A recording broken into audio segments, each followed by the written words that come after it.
Dengan Wimbo Santoso selaku ekonom senior dan juga Ketua Dewan Komisioner OJK periode 2017 hingga 2022 dan juga selaku Profesor Ekonomi dari UNS. Pak Wimbo, apa kabar? Baik, Aneka. Baik, Pak Wimbo, kita melihat di 2024 ini pasar keuangan kita ini sudah terlihat ada peningkatan, bahkan IHSG sudah menyentuh all time high. Tapi kalau kita lihat rupiah justru terus melemah, bahkan sudah 15.700 saat ini. Evaluasi dari Anda seperti apa? Terima kasih, Aneka. Untuk ekonomi Indonesia telah teruji pada saat COVID-19. Beberapa waktu lalu kita bisa survive, ya, artinya fundamental ekonomi kita cukup kuat, ya, dan kita juga kemarin dalam menghadapi kenaikan suku bunga The Fed dan inflasi, hiperinflasi di beberapa negara kita bisa menjaga dengan baik, ya, dan ini adalah tolok ukur bahwa fundamentally ekonomi kita kuat, ya. Tinggal kita ini menunggu bagaimana stabilisasi atau normalisasi suku bunga yang dipicu dengan The Fed dan penurunan inflasi sehingga kita bisa lari lebih kencang lagi, ya, ke depannya. Dan itu dibuktikan bahwa PDB kita, ya, cukup resilient 5%. Tentunya kalau tanpa tekanan-tekanan tersebut mestinya bisa lebih tinggi dari itu, ya. Dan ini good news bahwa The Fed sudah mengumumkan akan menurunkan suku bunganya di semester pertama 2024 dan ada tadi juga ada potensi akan lebih cepat, ya. Ini adalah good news bagi ekonomi kita, ya.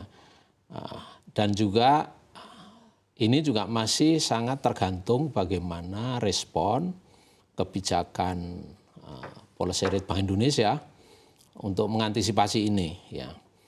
Nah, untuk poin kedua terkait dengan volatilitas nilai tukar, ini adalah fenomena sementara, ya. Outflow yang disebabkan terutama karena outflow yang itu juga dengan baik sudah dikendalikan, ya, jadi tidak liar, ya, dan memang timingnya ini yang menjadi kita kan juga harus bisa secara akurat, ya, memprediksi lebih awal respon para investor portfolio ini untuk menarik pada saat terjadi kenaikan suku bunga. Nah, kemarin tapi akhirnya sudah bisa kita atasi, ya, meskipun sempat melonjak cukup tinggi, ya, namun kami yakin dengan good news ini, ya, tentunya akan ke depan akan nilai tukar semakin terkendali, ya. Ini adalah respon saya berkaitan dengan dua hal yang ditanyakan, Aneka. Baik, Pak Wimbo, kita lihat pasar mungkin sudah semakin optimistis akan terjadi pemangkasan suku bunga The Fed di tahun ini. Tapi apakah menuju ke keputusan itu Anda melihat masih ada potensi investor ini akan tetap wait and see? Keputusan penurunan suku bunga itu saya lihat ini positif bagi ekonomi Indonesia, ya. Dan juga ini adalah ke depan, ya, medium long term, tentunya harapan suku bunga lebih rendah sudah jelas, ya. Sehingga mestinya saya harapkan bisa lebih awal merespon ini para pelaku ekonomi ini untuk jangan behind the curve, ya. Dan ini saya rasa sudah akan dilakukan oleh beberapa, ya. Dan ini adalah kalau kita behind the curve tentunya opportunity-nya akan hilang, ya. Saya rasa ini adalah good news, ya. Saya rasa para investor yang fundamental, yang artinya yang FDI terutama ini akan melihat Indonesia ke depan lebih panjang, terutama kita setelah pemilu ini kan akan lebih jelas lagi, ya, bagaimana para investor itu memanfaatkan momentum ini, ya. Jadi satu, momentum berkaitan dengan suku bunga tentunya akan lebih rendah. Yang kedua, opportunity investasi akan lebih besar lagi ke depan dengan adanya pasca pemilu ini. Mungkin itu jawaban saya nih. Baik, tapi Pak Wimbo meskipun semakin optimistis, kita tahu sangat dinamis sekali sebenarnya di Amerika Serikat, terutama dari data-data ekonomi. Apalagi target inflasi mereka ini juga sebenarnya masih jauh dari target. Apakah Anda melihat investor tetap harus berjaga-jaga atau mungkin sudah bisa mulai gencar lagi setelah adanya optimisme global ini? Untuk mulai bisnis, apalagi yang bisnis yang bukan portfolio, yang medium long term, ini kan harus dimulai dari awal.